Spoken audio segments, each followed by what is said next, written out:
Here.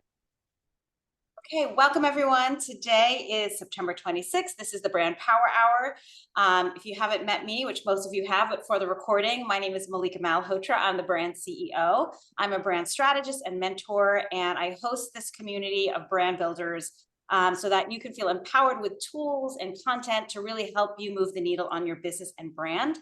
I love to invite guest speakers, and today we have Danielle, who is going to be talking about how to present like a TED Talk speaker. I also love to share how we connected and how she kind of came into our community today. So Danielle and I, we were just talking about it. We met probably 15 years ago when I was a brand photographer in New Jersey, and I used to host events at different venues. So I used to do something called Get Gorgeous, which was at a blowout salon. And I would collaborate with hair and makeup. But the event that she was in was kind of special. It was actually at a women's boutique called Dressed by Lori. I'm not sure if you're familiar with it, but it was right on Milburn Avenue in Milburn. And you would ahead of time speak with a stylist. You would give her your measurements. You would come to the event at your time. Your closet would be full of outfit options. You would have hair and makeup and do photography. And it was such a fun, empowering, successful event. And she was one of my clients back then, 15 years ago. And sometimes I still see that photo being used, which makes me so happy that it is still relevant to today. So it is just so crazy, right? How you can make a connection 15 years ago. And then here we are today, and she is coming into my community to share her expertise. So a little bit about Danielle. She has been coaching speakers since 2008. She's a TedX coach. She's also an author, speaker, and career coach. And I feel like I've seen recently a new book that was launched, and I hope you tell us about it. You're a Rutgers instructor since 2015. I know Lori was at a Rutgers executive coaching program, and you are a communications specialist. And so today we're talking how to present like a TED Talk speaker. And as mentioned before, many of the women that are my clients or in my community have asked about this. It's on their bucket list. They want to be on that TEDx stage, but they don't know how to get there. They don't know, what to do, what kind of presentation they need to have.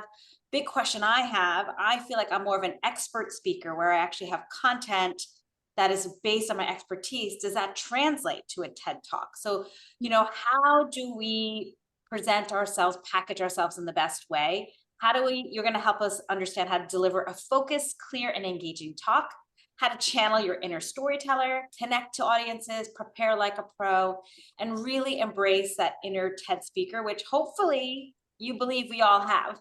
So thank you so much for being here, Danielle. So much fun to collaborate. The floor is yours. Curious if you'd like people to go around to share a little bit about what they do, if that's going to help you with the presentation, but I'll leave that up to you.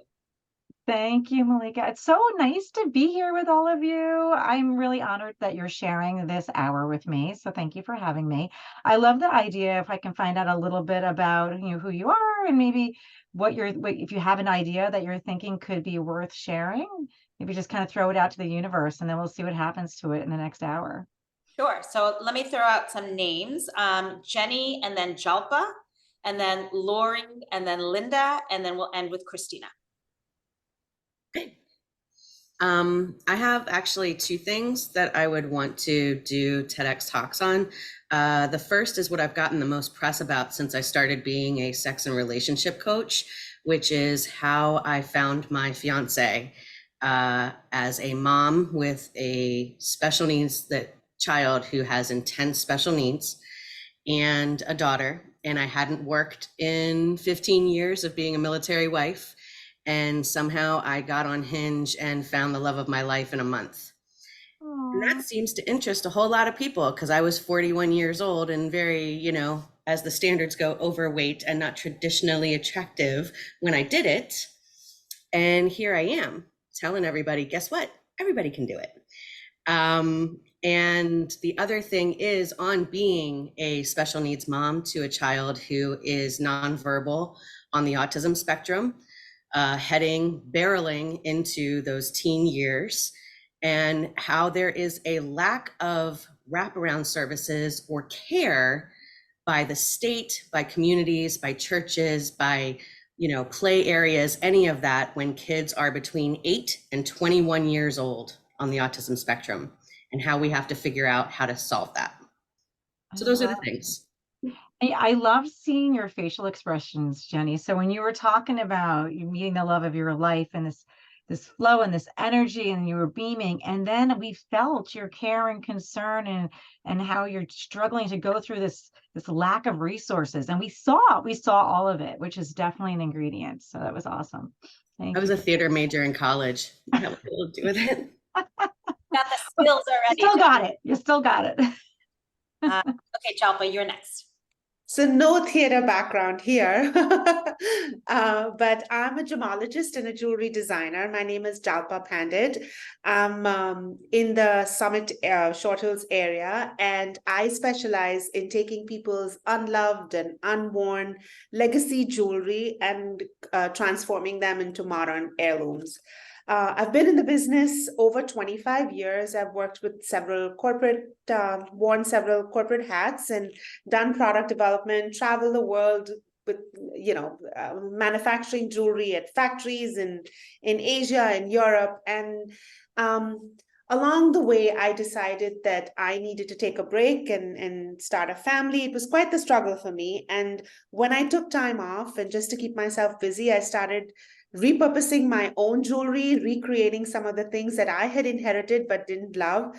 And before I knew it, friends and family wanted to do the same. And that's really how my business was born.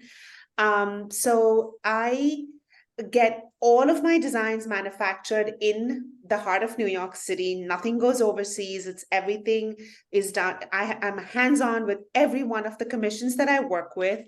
And I work with as many women-owned businesses as I can, whether it's my photographer, whether it's my diamond vendor, my pearl person.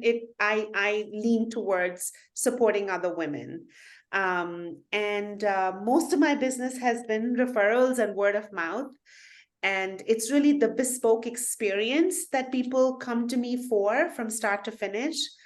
Because it's not that you need to spend $20,000 on a Birkin bag to get that kind of treatment. You can take some of your grandmother's pearls and repurpose them and still have the same experience. Love it. I might need you after this. I just wrote down your first and last name. We might need to connect. That's awesome. Perfect. Lori, you're up next. Hi, I'm Lori Pine. I spent 25 years in corporate America with some big brands like Coca-Cola and Campbell's Soup Company, and rose to the ranks of VP. And then I became a stay-at-home mom when my son was 17. And I think that there's probably a talk in that, and how it can be done, the roller coaster of it all. He was really struggling during the pandemic, and he's a miracle story coming out of it.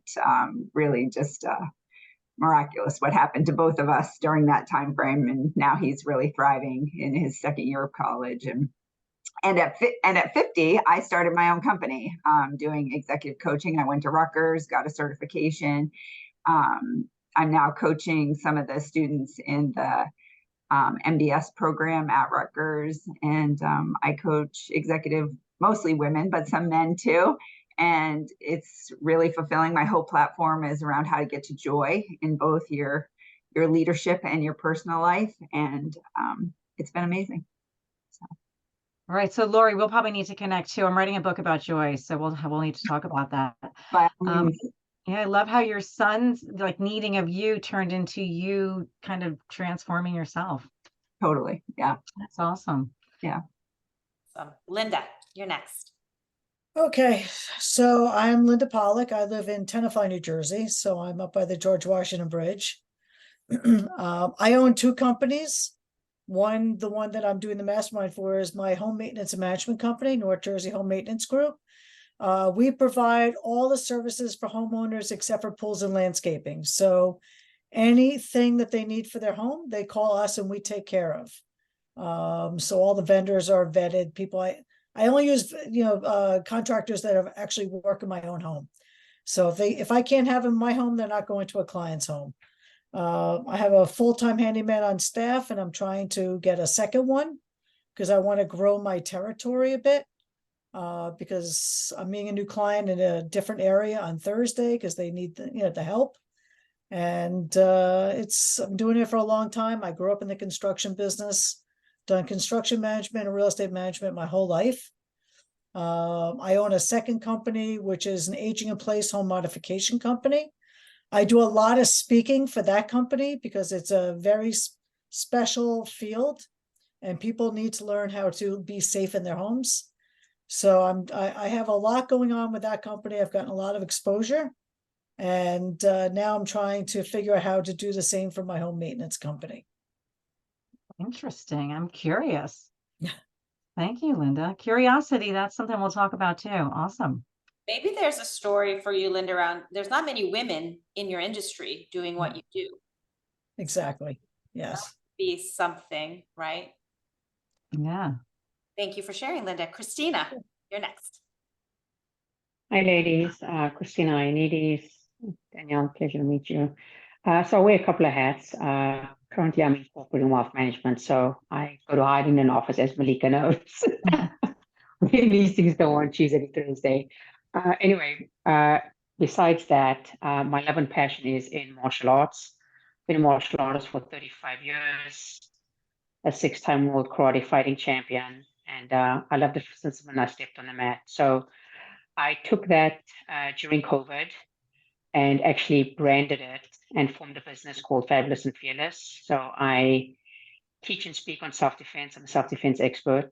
I teach karate, but just, on the side, sort of just a side thing. Thank you.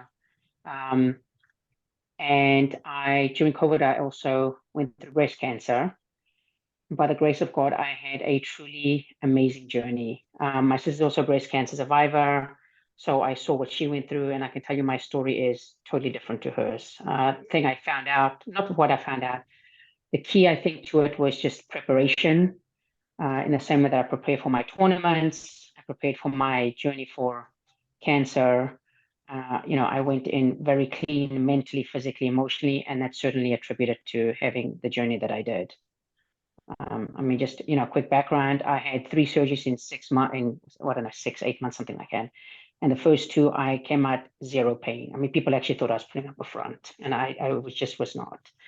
Anyway, so between all of that, the one thing I try to impart on in my self-defense talks where I started, which is I guess what I call the low-hanging fruit, which is what I'm experienced in, is the preparation.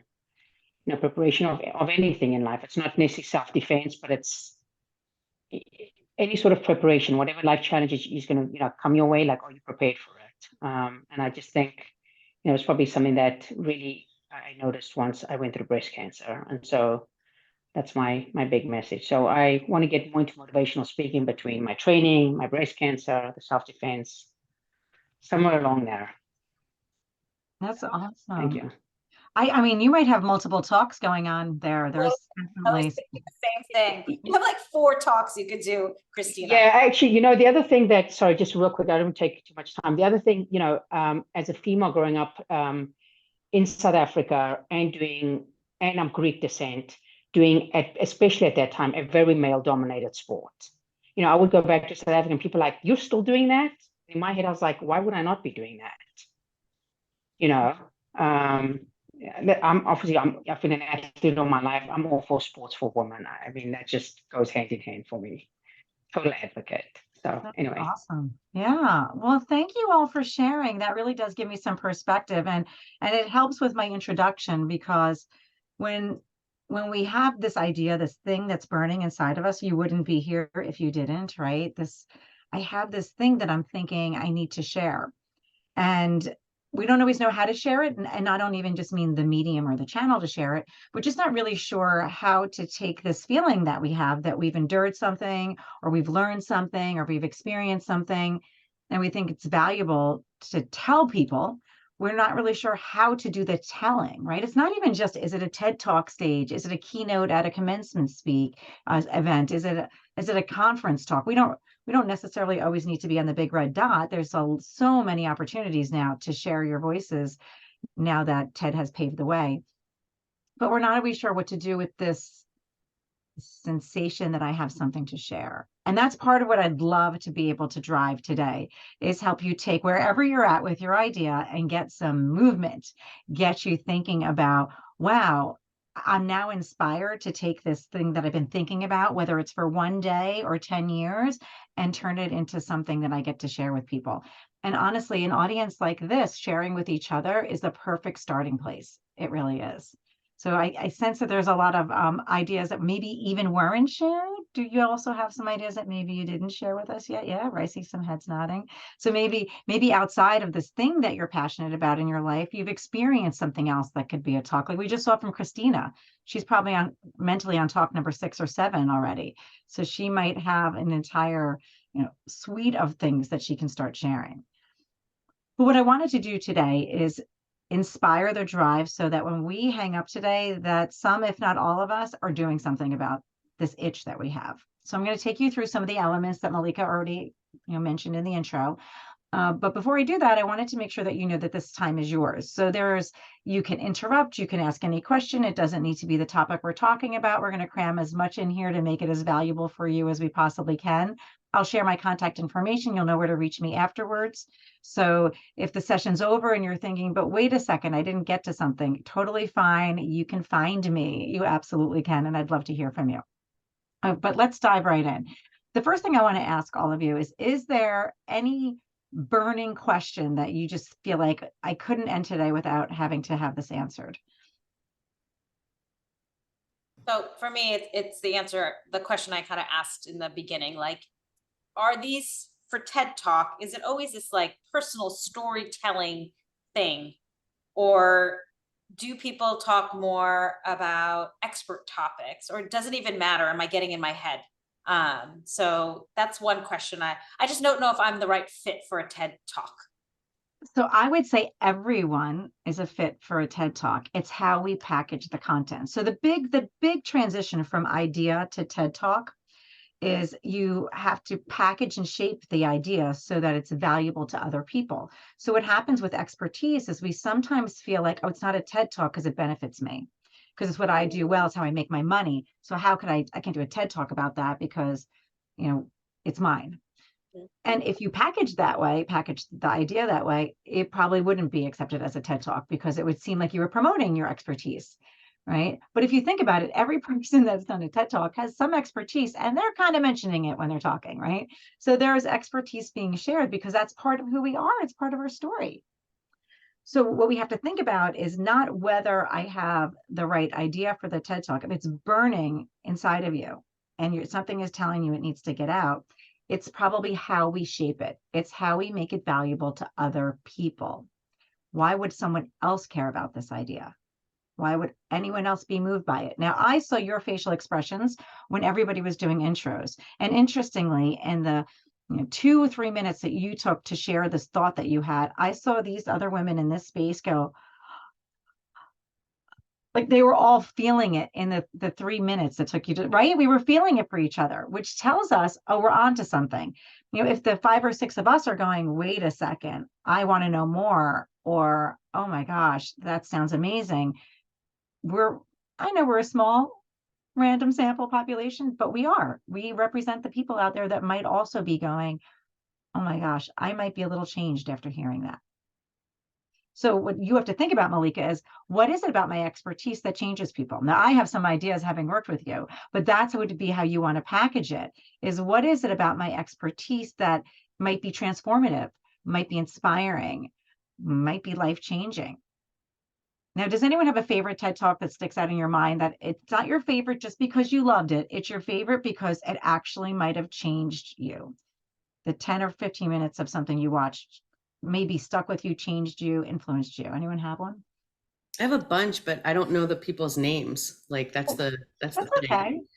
Oh my gosh, Brene Brown yeah. is just mentioned too. Yeah, she's There was one where a woman was talking about how she was intersex and that she was born with, testes, but they were insiders. So genetically, like on a blood test, she would come up as a man, but she's not. Female all the way. And she was like, and in my sexual preferences and blah, blah, blah. But the way that she presented it, and she was like, I have balls. They're just inside me. and just like went from there. And I was like, she just ran with that. She started with that. All right, that's strong. And yeah, I loved her candor, and I loved her being able to share and like not cry. Like, I know that I would probably cry if I had to talk about that, but she didn't. She just did it, and she wanted it out there for other kids who might have gone through this, you know? And I just found that beautiful. So a lot of what I think makes these TED Talks do have that feeling, like the ability for this woman to just come right out and just here's what I have going on is you have to own it. So whatever your story is, you're going to have to really own it. And some of the TED Talk presenters that I have coached. So for a couple of years, I worked for TedX Asbury Park. So if you're in New Jersey, you know Asbury Park. And they had a local TEDx. It went a little defunct after COVID, and I kind of left. I stayed with them during COVID, but it wasn't as much fun. So I stopped kind of coaching there. But the first couple of years, I was more behind the scenes selecting speakers, and I was part of a panel of people that help people select their titles, reshape their content. And then my last 2 years, I actually got one-on-one and coached actual speakers of the events. So when we would be like looking at people who were presenting things, if they got a little too emotional and couldn't get through their talk, it would be hard. It'd be hard to be a TEDx speaker if you couldn't just own it and be there, right? Because you need, if you're sobbing your way through. Now, can you tear up? Absolutely, you're human. But we had some speakers that couldn't get through their talk, and they weren't able to. They weren't selected because no matter how many times they did it, they were just sobbing. And we said, you're not ready to tell it yet. Like, when you're ready to tell it, you'll make it all the way through, and then you'll own it. And some of them came back years later, and you were right, Jenny. They got up there and they're ready now to share it. And they owned whether it was something tragic and that they were grieving too much to be able to tell it the first time around, or it was a wound that was still too open. So they just weren't able to accept the direction they wanted to go with their story. And so telling it made it really hard in a big audience. So we do have to be able to own it. And the ones that are mentioned in here, also some of my favorites, Brene Brown, life-changing for me. Oh my goodness. I just feel like my whole life was changed after hearing her. Simon Sinek, I think I quote this man daily. Daily, I think I quote him. He's in all of I do a lot of corporate coaching. Getting to your why is critical for every business presentation in the world. I said, please become familiar with Simon. There's so many of them. So one of my first ones that really spoke, it was the first TED Talk I ever saw that spoke to me. And this is when I went, oh my gosh, how have we not had this before? How have we not given people? And it was a female that I heard speak, so that I think also spoke to me. But it was Sarah Kay. Should I Have a Daughter? I don't know if anyone knows that one. I'll put it in chat, Sarah Kay. And I'll show you, I have a slide deck I'll bring up in a little bit. It's only a handful of slides. I think it's Should I Have a Daughter? Oh my gosh. So Sarah Kay is, oh yeah, Mel Robbins too. My goodness. Sarah Kay is an artist. So talking about your expertise, Malika, she's an artist and she delivers spoken word poetry. That's her thing. She travels the world doing it. At the time of her first TED Talk, she wasn't quite as big. So her TED, who hasn't been propelled to fame from a TED Talk, right? A lot of people have. So, but the idea is when you package the story, you're not doing it to be propelled to fame. You're doing it because I have this thing that could change people if they knew it, that could inspire people. So Sarah Kay does this spoken word poetry. I'd never heard it before. And her TED Talk, Should I Have a Daughter, she's young. She's probably, I don't know, maybe 19, 20. And she's talking about how she's going to build her daughter into the strong warrior, able to handle whatever life throws at her. And it's beautiful and it's poetic and it made me cry.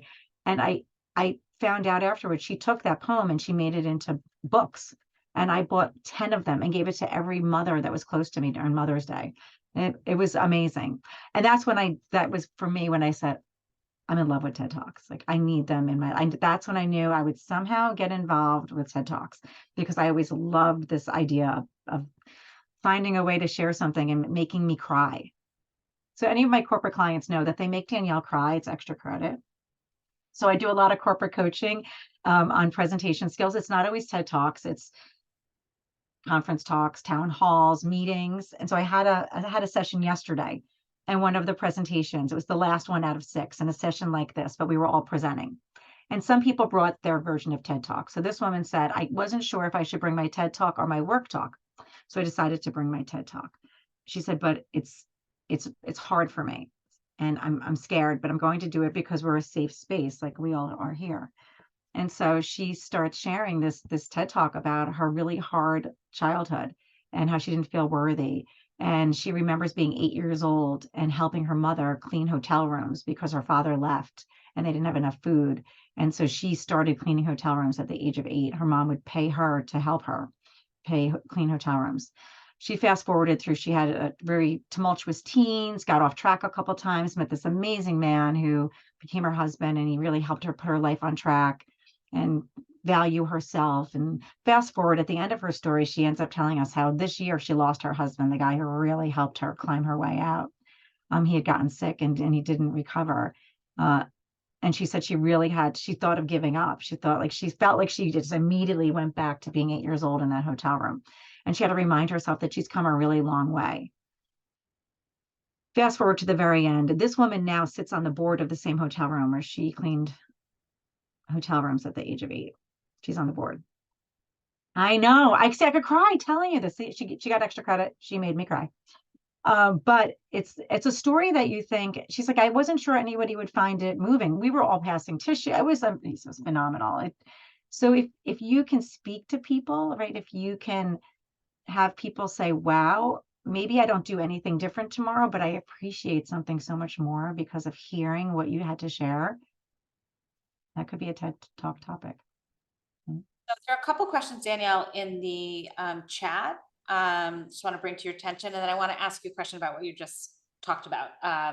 So Christine or Lori says, has it become too competitive for her to do a TED Talk? In what way, Lori? Well, like to get in, to be selected, to, it seems like everybody wants to do a TED Talk, and, what goods do I have? That's kind of like the trash that rattles in my head. So we do have to take the trash out. So we do need to do that. This is for all of us. We need to take the trash out. So if we all thought, why would my talk be worthy? It's going to take us a long time to get to that red dot. It really is. We have to be saying, I have an idea worth sharing. I know it's worth sharing. I feel it in my heart. It is just burning me up. I have to get it out there. When we have that feeling, the path will get a lot shorter. But is Lori right that there are a lot of people who might have a similar story or who might have experienced something similar? Of course, we're human. And that's what actually connects us, is we're hoping somebody has felt something similar, because that's when they're going to lean in more. So we're not looking to be so incredibly unique that we're the only person, because then people would be like, I don't know what that's even about. But we want to be somewhat like everyone else, so they go, oh, I can connect and relate to that. And I worry about that too. And you found something that helped you. Let me now maybe try to adopt that. So the key comes down to, in my opinion, it's how you package it. How do you take your idea and string it into this 10 minutes of sharing? What would you start off with? What would you include as connectors to your audience? What is the takeaway message? That has to be delivered in a way that seems unique compared to all the people that have a similar journey to you. And that's where we have to spend our time. And so when you work with people and they maybe have, like you said, 6 or 7 different ideas for TED Talks, or 3 or 4, right? Do you help them pick which one's the best and how to best package it? Is that what you do? So I have definitely done that for folks when I'm not working with TEDx. On the TEDx scene, when I used to do that, they'd have to already have an idea that they submitted. And sadly, what would happen is you could see that idea by itself, the one that was submitted, wasn't great, but there was something in there that was brewing to be great. So we would sometimes, if we felt like someone had something in there, they just hadn't really uncovered it, we would work with them, even at the TEDx level. So even if they submitted X and we knew that, I don't know, I think it's actually ABC that we want, but I can tell it's in here, we would give that speaker, we would bring them on, which was super risky because we didn't always know, but we felt like it was in there. But what I've done with my personal clients is, yes, I've had them say to me, well, I want to present this, this, or that. And we talk through what would be the topic and the packaging that would have the most value for an audience. Mm-hmm. It's really about value. Someone's giving you time. If they listen to you speak for 10 minutes of their life, and you know our attention spans nowadays. No. They're giving you 10 minutes, you better have something valuable to share with them. Yeah, but no, the world is ready for you, Lori. We just got to package it. They're ready and waiting. Yes. All right. So Ready? there was another question, right? Yeah. So Christina had a Yeah. question. How do you structure it? And how do you even get into Mhm. Okay, so two great questions. So if you were to ask Chris Anderson, who is the curator of TED, he's the TED guy. He will, there's even videos. I have a link in my slide deck. He's done videos about this and says, there's no formula, there's nothing special, but we've listened to enough TED Talks to know who is he kidding? There's a format that they use, right? But what he's saying really is anything can be a TED Talk. You just need to have the idea, focus on one idea, tell a story about one idea that connects to people and make it worth sharing. So in that way, anything could be a TED Talk, but there has to be some beginning, middle, and end, right? It would really make sense. So Chris Anderson, when we coach people on TED Talks, this is the book that he wrote that we had to go and share. As TEDx folks, you had to use his book. It was his. And it's a good book. It's really interesting. He does give a lot of tips here on how to create connections, because what's going to happen with the structure of your talk is there has to be many moments when you're taking your content and connecting it to your audience.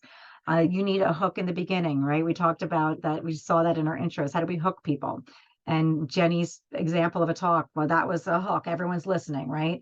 So you have to think about, I need that. Then at the end, you're trying to share with someone, you're trying to wrap up with some key takeaways. Why was this time that you gave to me worth it for you? And if you notice, a lot of TED Talks will have 5 lessons, 5 tips, 5 ways, something you want them to take away with you. So this is a great book. I recommend it, but I'm going to tell you my all-time favorite book that's a little embarrassing to share because it is so loved. This is my favorite. Talk Like TED by Carmine Gallo. He has a new version. This is his first edition. There isn't a second edition. This is the guy who wrote the book about Steve Jobs way back when I was first doing presentation skills. I had the Steve Jobs book. This guy, Carmine Gallo, wrote it. What's fascinating about him is he didn't just write a book on how to present like TED Talk speakers. What he did is he went and watched just about every TED Talk ever delivered. And he mathematically and scientifically determined what was appealing about the TED Talks that are watched the most, that got the stand. Oh, I don't know the time this man must have invested in this. But so what he did is he found the things that are common threads through TED Talks that are popular. And he creates this book with these 3 themes. So in his opinion, which I would agree, every TED Talk is appealing in 3 different ways. It has an emotional appeal. It's something novel, maybe a way we hadn't thought about something, a new approach. It doesn't need to be something so unique that it lives on an island by itself. It could just be, there used to be 3 steps, I'm recommending 2. It could even be something as simple as that, but it's something new. It could be a new way of thinking about something. And then the third thing is it's memorable. So the TED magic, right, is that we think about it years later. We think about it for sometimes our whole lives, or we're going back to this TED Talk that inspired us. So these chapters in here are based on those 3 areas. And then there's lessons in each of these chapters. And I could show you pages of writing, and like I just have stuff all over on all these pages, my notes. It's so inspiring, so many examples in here. And what'll happen if you read this book is you'll find you have to be by your laptop, because he'll mention a talk and you're going to want to go look it up. And then he'll mention another talk and you're going to want to go look it up. It's that good. So structuring it, let me give you a personal example. In 2019, I coached a TEDx speaker. His name was Andrew Maris, Maris. In my slide deck that I'll send to Malika, you can find his link and look him up. So he was at Asbury Park on the chaos theme. He came to me with his first draft of his presentation about chaos. He's a scientist. You can imagine what his first delivery was like, right? Yeah. Mathematical equations and scientific theory and the mechanics of chaos. And so I listened, and he had a lot of passion, but I had no idea what he was talking about. So I said to him, hey, Andrew, this was really deep and thought through, very scientific. I said, but I need to ask you, who do you think will be in the audience in TEDx in May? Who do you think will be there? So he starts telling me about his niece is coming, his 8-year-old niece. And I said, think about that talk and your 8-year-old niece. I go, is she going to be able to take anything away from that? And he went, oh, no, I'm going to probably put her to sleep. I said, there's probably a lot of 8-year-old nieces. There's people from all different genres. We have all different backgrounds. I said, I think if you can take your passion for chaos theory and make it a little bit broadly, universally accepted and still get us excited about science, you will have hit the ball out of the park. It'll be amazing. So he goes back, we meet a couple of times, but you can look up his final talk. Phenomenal. I cried like I was his mother. I was so proud of him. His title of his talk is What Jurassic Park Got Wrong About Chaos Theory. Because he needed to appeal to people. And he did that for his niece, right? You know, he did it for his niece. But in his talk, he used examples about how we meet. Let's use Jenny's example, right? How we meet the love of our life, how we both are in the same place at the same time, whether it's at that bar or at that moment on Hinge, or you both happen to be single at this exact moment and you're using the same exact app to try to meet people. Like, think about what needs to happen in the universe for two souls to be at the same place. That is chaos theory in action. He talks about butterflies. He talks about the stock market. So in addition to structure, Christina, what I think would be also equally important is making sure you have a beginning, a middle, and an end, of course. Thinking about what appeals in terms of stories. Like, we like stories that have ups and downs, right? There's a protagonist and antagonist. What's the thing you're overcoming? That appeals to people. But it needs to have these connections. It needs to always, can't just be why it matters to you. It needs to be, how does your audience keep making sense of the story? Like Andrew did with his chaos theory, kept bringing up examples that the audience would say, oh, that makes so much sense to me. That's how we make it relevant. All right, so any new questions? Let me scroll down here. Okay. There's one from Jenny. So it's like, I guess about, local. How do you get involved in your local TEDx? Like, what does that even look like? So there's so many different ways. You could go to any local TEDx and go to submissions and submit your story. And you could be selected to be a speaker. And we'll talk about that next. What do you put in your submission? I'll get to that. I see heads nodding. I'll get to that one next. But let's say if you're not quite ready, so many of the people I worked with started behind the scenes and then went on the stage. Maybe they weren't quite ready. I wasn't really sure. So I'll tell you why I decided to even volunteer. About 10 years ago, I started an organization after I was blown away by TED. I started a youth leadership forum for 8th graders to give mini TED Talks. I did it for 10, maybe 8 years. I did it for 8 years. I just stopped this year because my kids graduated. All my kids are out of 8th grade. And now they still want me to do it, but I'm moving on to something else. But it was an amazing 8 years helping young people tell TED Talks. I applied to TED to get a TED license for youth. And they said that my kids weren't interesting enough. Oh, yeah. And I literally went, let me show you how interesting they were.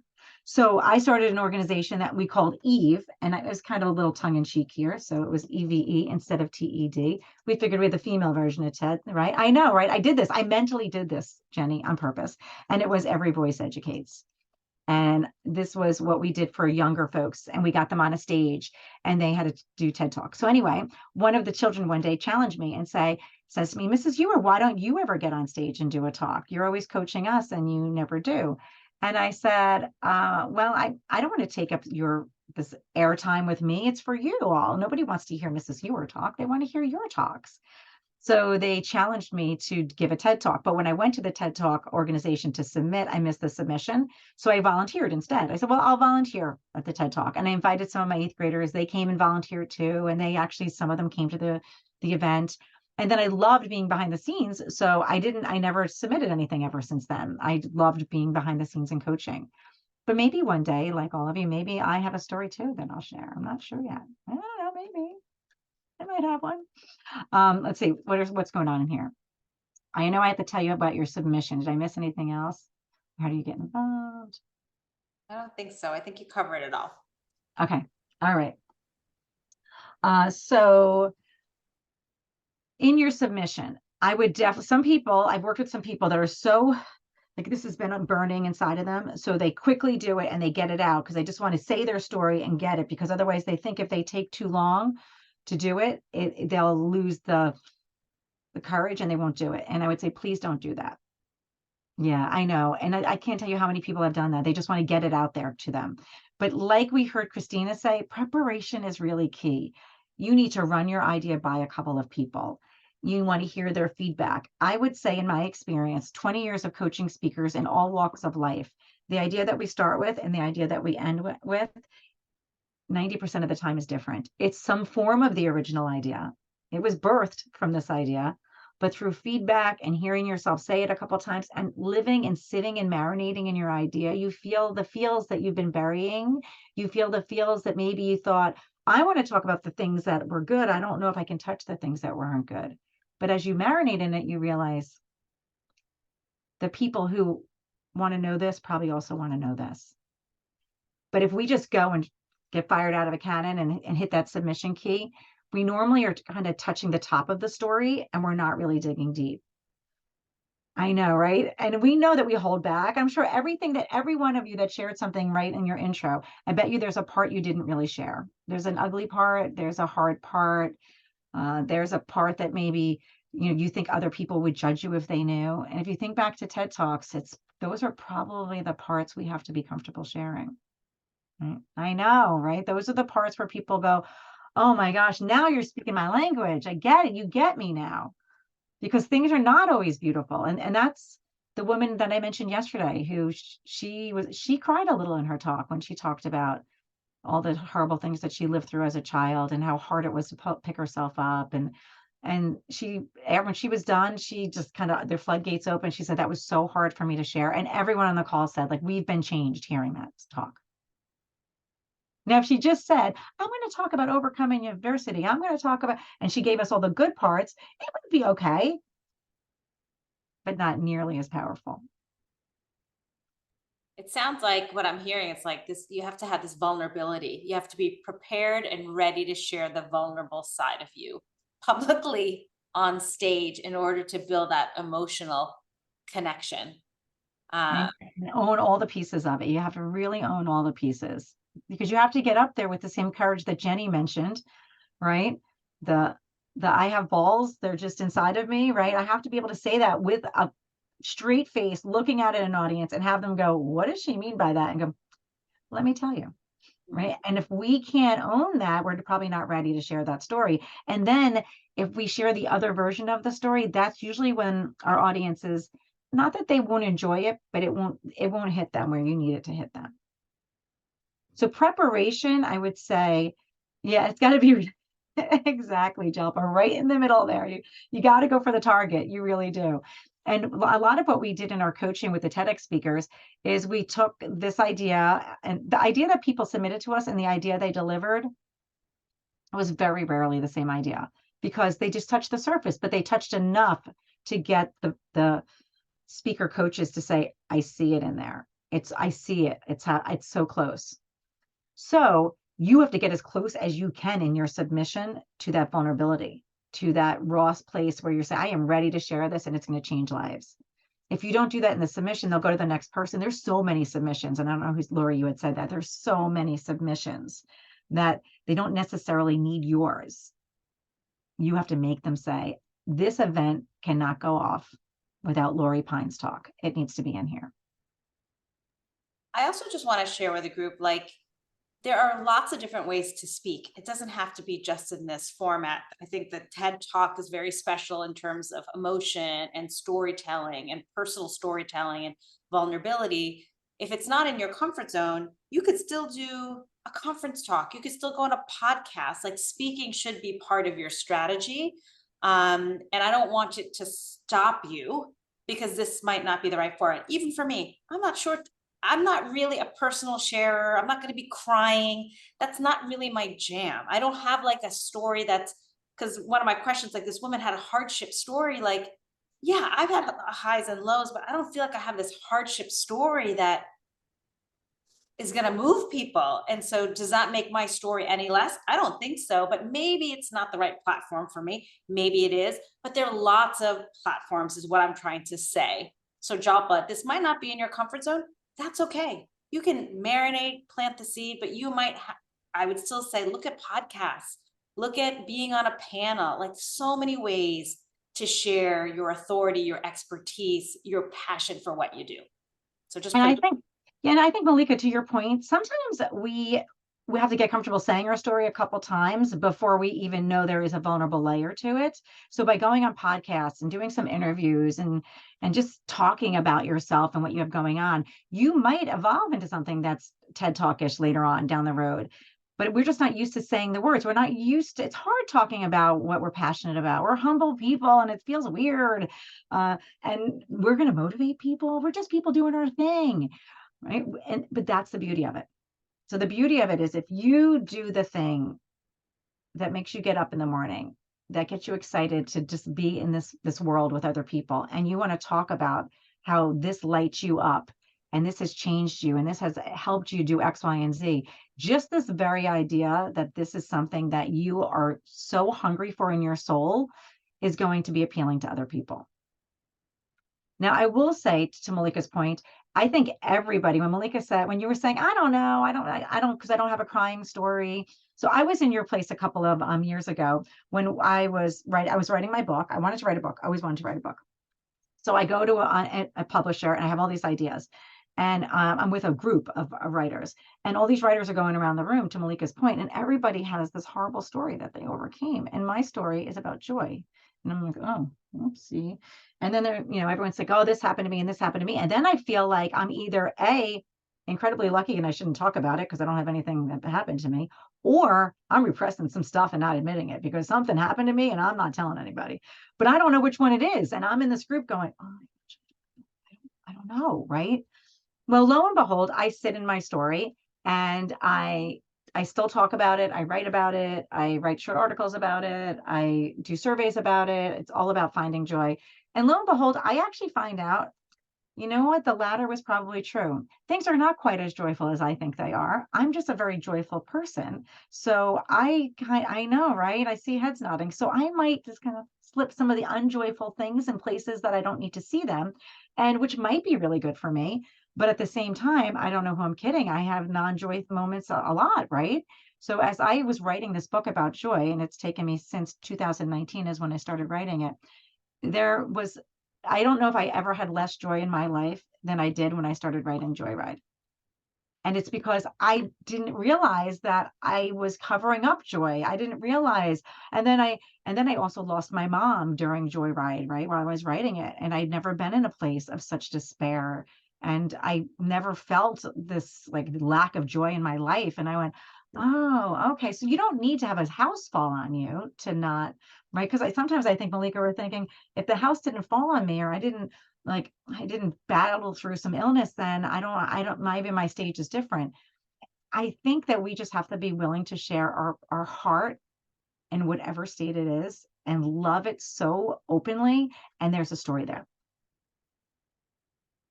Whether you want to be on the TED Talk stage or not, that's kind of up to you. Yeah. Okay, so let's see.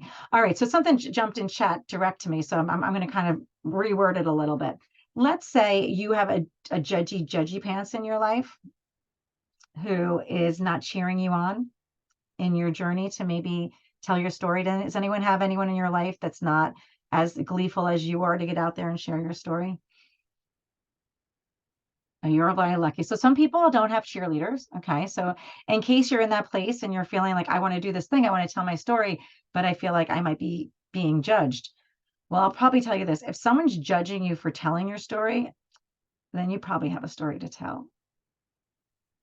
Right? Because if there's an emotion around your story, if somebody feels emotion and feels like you should keep that to yourself, or who do you think you are?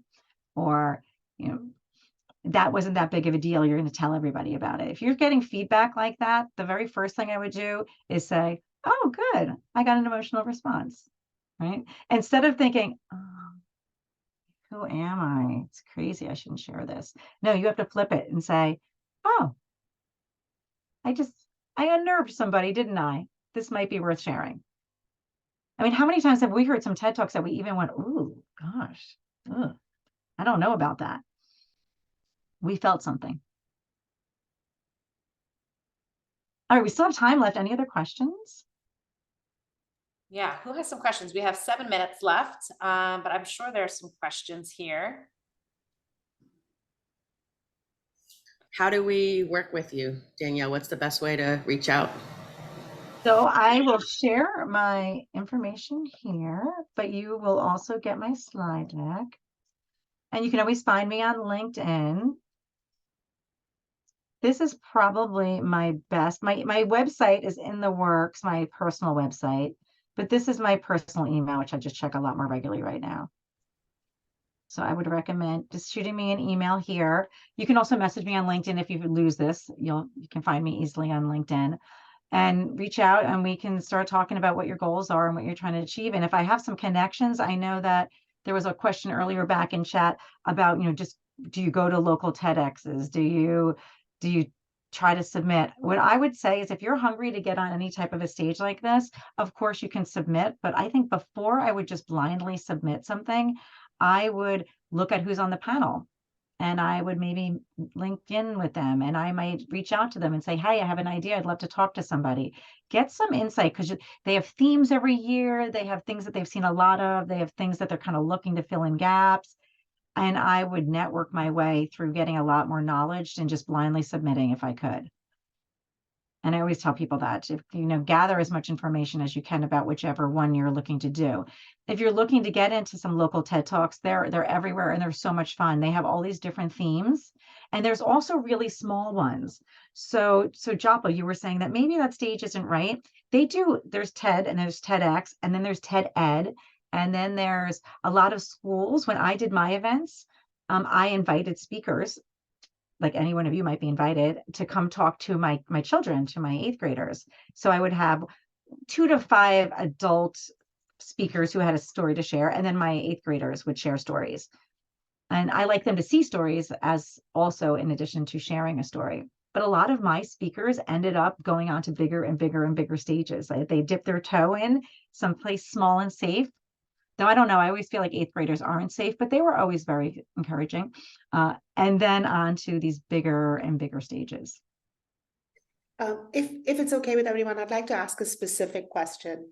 I was at a friend's for Thanksgiving, and her daughter, who's a teenager, struggles with body image and bullying because of being overweight. She's a beautiful, intelligent, creative young woman. And she took me up. Every time I see these 2 girls, I always give them a little piece of jewelry because they enjoy what I do. When I gave this piece of jewelry to her, she took me up to her room to show me her new room in her new home, where she keeps her beads, where she does the stringing. And she told me, she gave me the best compliment of my life of 46 years, where she said, I just want to tell you how fabulous I think you are. And I was like, well, thank you, Araceli. And she goes, no, you don't understand. Like, you're not skinny, you're not tall, you're just you. And I want to be like you when I grow up. I want to walk into a room and be fabulous like you are, and be creative, like all these things. And I just cried.